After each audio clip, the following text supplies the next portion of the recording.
महाभारत का युद्ध कुरुक्षेत्र में लड़ा गया, ये तो आप सभी जानते हैं। लेकिन क्या आप ये जानते हैं कि युद्ध के लिए कुरुक्षेत्र की ये भूमि को क्यों चुना गया, किसी और जगह को क्यों नहीं?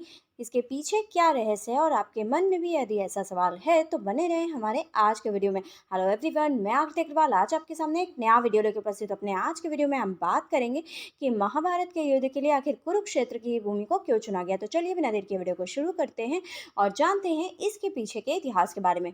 बताते हैं कि महाभारत का युद्ध पूरे 18 दिन तक चला था, लेकिन इस दौरान पांडव और कौरव दोनों की ओर से करोड़ों की संख्या में योद्धा मारे गए।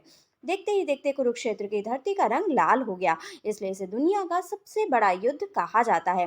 यह संसार का ऐसा भीषण युद्ध था जो ना तो पहले कभी लड़ा गया और ना ही शायद कभी लड़ा जाएगा। महाभारत के युद्ध के लिए भगवान श्री कृष्ण ने कुरुक्षेत्र की जमीन को चुना था। दरअसल युद्ध के लिए एक ऐसी जमीन की तलाश करनी थी जो इसके लिए एकदम उपयुक्त हो। कहते हैं कि इस युद्ध को करने का मकसद धरती से बढ़ते पाप को खत्म करना और धर्म की स्थापना करना था। बताते हैं कि भगवान श्री कृष्ण को इस बात का डर था कि कहीं भाइयों, गुरु शिष्य और सगे संबंधियों के बीच लड़ा जाने वाला युद्ध, इस युद्ध में एक दूसरे को मरता हुआ देख कौरव और पांडव कहीं आपस में संधि ना कर ले। इसलिए उन्होंने युद्ध के लिए ऐसी जमीन तलाशने का फैसला किया जहां गुस्सा और नफरत बहुत ज्यादा मात्रा में भरी हुई हो। इसलिए भगवान ने अपने दूतों को चारों दिशाओं में भेजा और वहां के हालात का जायजा लेने को कहा। भगवान के आदेश पर उनके दूत खोज में निकल पड़े। सभी भगवान को अपने द्वारा तराशी गई जगहों के बारे में एक एक करके बताने लगे। इस दौरान एक दूत ने बताया, वो एक ऐसी जगह गया था जहां बड़े भाई ने अपने छोटे भाई को एक खेत की मेन टूटने पर बहते हुए पानी को रोकने के लिए कहा था, लेकिन छोटे भाई ने ऐसा करने से साफ मना कर दिया। इस बात पर बड़े भाई को इतना गुस्सा आया कि उसने छोटे भाई को छुरे से गोद कर मार डाला, लेकिन बड़े भाई को तब भी शांति नहीं मिली और वो छोटे भाई के शव को घसीटते हुए उस मेन के पास ले गया जहां से पानी निकल रहा था। उसने भाई के शव को पानी रोकने के लिए लगा दिया। इस कहानी को सुनने के बाद भगवान ने निश्चय कर लिया कि युद्ध इसी जगह होगा। इस जगह का नाम ही था कुरुक्षेत्र। भगवान को यह विश्वास था कि कुरुक्षेत्र की जमीन के संस्कार भाइयों के बीच प्रेम पैदा कभी नहीं होने देंगे। इसके अलावा महाभारत ग्रंथ में एक दूसरी भी कहानी है जो इसके पीछे के रहस्य को बताती है। भारत में बताए गए राजा कुरु कुरु वंश के प्रथम पुरुष थे। वो काफी प्रतापी और तेजस्वी राजा थे। पांडव और कौरव भी कुरु वंश के थे। बताते हैं कि कुरु ने जिस क्षेत्र को बार बार जोता उसका नाम कुरुक्षेत्र था। ये वही जगह थी जहां महाभारत का युद्ध लड़ा गया।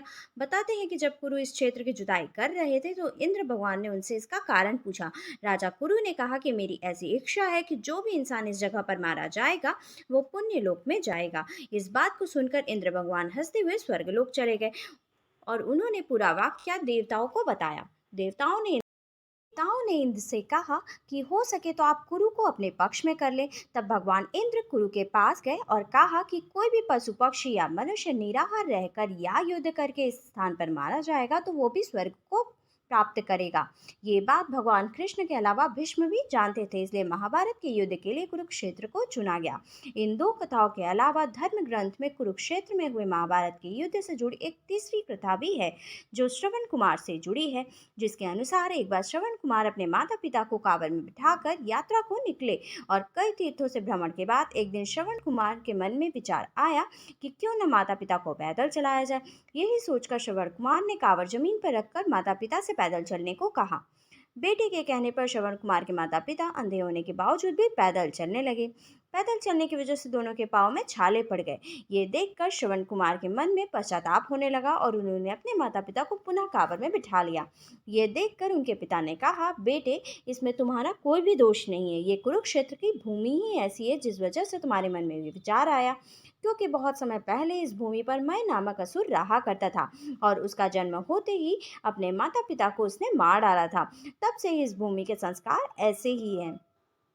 अगर बात करें कुरुक्षेत्र के महत्व की तो कहा जाता है कुरुक्षेत्र में आकर सभी लोग पाप मुक्त हो जाते हैं। यहाँ तक कि यहाँ के धूल के कण भी पापी को पाप मुक्त बना देते हैं।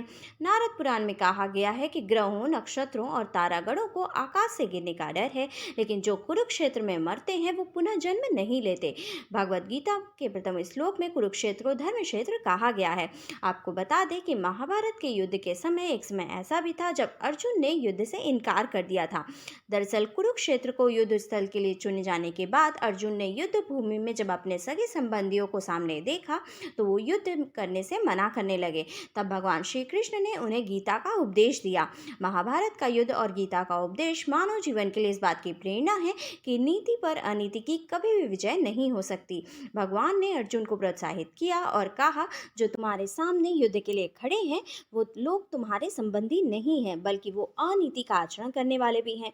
तुम्हें धर्म और मानवता की रक्षा के लिए उनसे युद्ध करना ही होगा। अगर बात करें भगवान श्री कृष्ण ने पांडवों का साथ ही क्यों दिया, तो महाभारत ग्रंथ के मुताबिक पांडव भगवान श्री कृष्ण के बुआ के बेटे थे। भगवान की रणनीति थी कि पांडव संख्या में कम होने के बावजूद भी महायुद्ध में विजेता बने। खास बात यह थी कि पांडवों की संख्या कौरवों की संख्या के सामने कुछ भी नहीं थी। कृष्ण भगवान ने पांडवों से वीरता होने की वजह से उनका साथ नहीं दिया, बल्कि इसलिए दिया क्योंकि पांडव धर्म के पक्ष में लड़ रहे थे और क्योंकि